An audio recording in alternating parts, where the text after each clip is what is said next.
Sweet mother all that is holy, this is a great bike. For those that have watched the GT Pro video, you know how impressed I was with that bike. Now, I can't tell the difference between that one and this one, but they're just both fantastic. Just been riding this for about 3 hours, and it's just a fantastic all-round bike.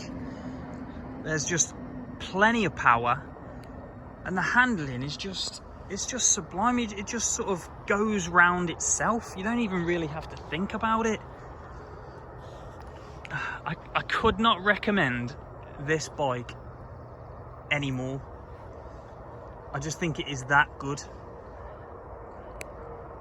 Technical spec, right, so how is this different to the GT Pro? So you've got an adjustable rear shock instead of electronic suspension, and you've also got these showers on the front as well, which are also fully adjustable. So for when you want to take this off-road, you can fully adjust the suspension and the shock, the forks, whatever. It's a slightly higher riding position. I don't know the exact figure. I feel a little bit more tippy toes on this one, but I like tall bikes, so it doesn't bother me. So it's got the metal sump guard, because one of the criticisms of the XCA 800 that was before this, the Tiger 800, was that it just didn't perform as well off-road as it should have.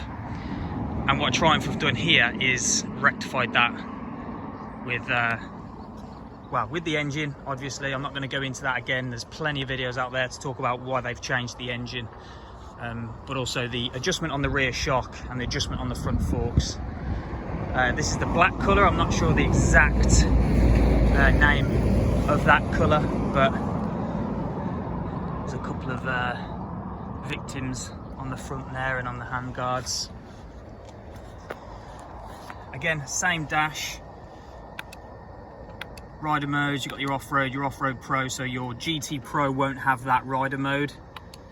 So that is there for your super off-roadness. But I've just been riding it back. I've had it in road mode, but I've just been riding it in sport mode on the way back home after a ride out, and it's just wicked. The bike is just wicked. There's just nothing to say about it other than how good this bike is.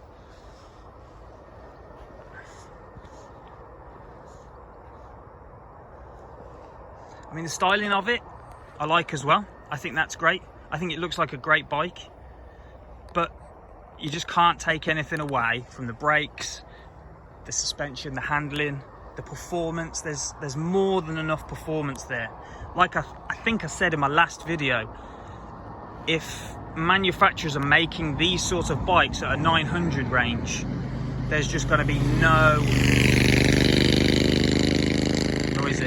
there's just going to be no need for these big 1200s anymore. Again, I'll repeat what I said on the last video. Apart from those hardcore tourers that want a pillion and full luggage, but people are having these and having the luggage and having a great time, as far as I can tell. So I just can't tell you how the performance is with all of that going on. I think there's a few style differences, like this is that metal? Mock metal maybe? Yeah, that's metal as well. You've got the Rally Pro here. You still get the nice fog lights. What happens is, just to tell you guys, if you're thinking of getting the higher engine bars, they remove those and put them on the bars.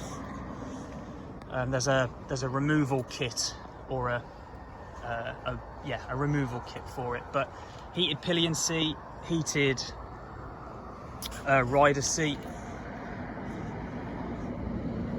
It's just a fantastic bike.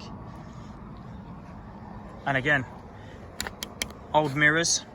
Quick shifter on this one is a little bit better. I did mention on the GT Pro that I was having issues with it.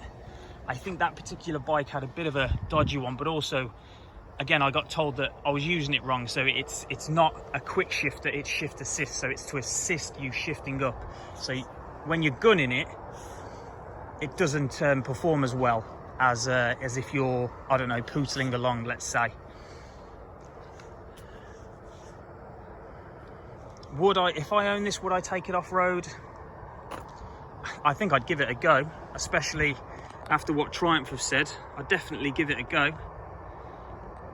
I don't know what those, I think that obviously these are road tyres. I don't think they're even, I don't think there's even a split on them. So if you know what I mean, there's no off-road capability on them. But, you know, put a set of semi-off-roads on there and you're away. 99% of people that buy this aren't going to take it off-road. It costs £13,100 as you see it there. And then you can spec it up to almost 15 grand with parts fitted, like panniers, top box. They do all sorts for it. It's great. There you go, guys. Those are my thoughts on the Tiger 900 Rally Pro. I can't get over how good it is. Would I buy one? Yeah, I would, definitely. I'd definitely buy one of these. It's a fantastic bike. If you're considering one, go and try one. And I've spoken to a few people that have tried them and bought them. And one of the things they say is, again, it's a bit of a story time, but it's like that they know they'd be able to keep up with most bikes, despite it only having, I think, 98 horsepower, because of how it handles. This thing just handles so well, and like I say, there's plenty of power there. So there you go, guys. That's my that's my review. It might sound biased, but I'm not being paid by anybody to say this. I just really like this bike, and I've really enjoyed this evening. Managed to get the bike out. Got a little bit of a nice sunset with due storms tomorrow, so there we go. Let me know what you think, guys. If you've got one, if you're thinking of getting one, if you've managed to have a test ride, let me know. Sorry if it's been a bit noisy. I've just pulled over on the side of the road because I got so excited on the video. But other than that, I will see you on the next one.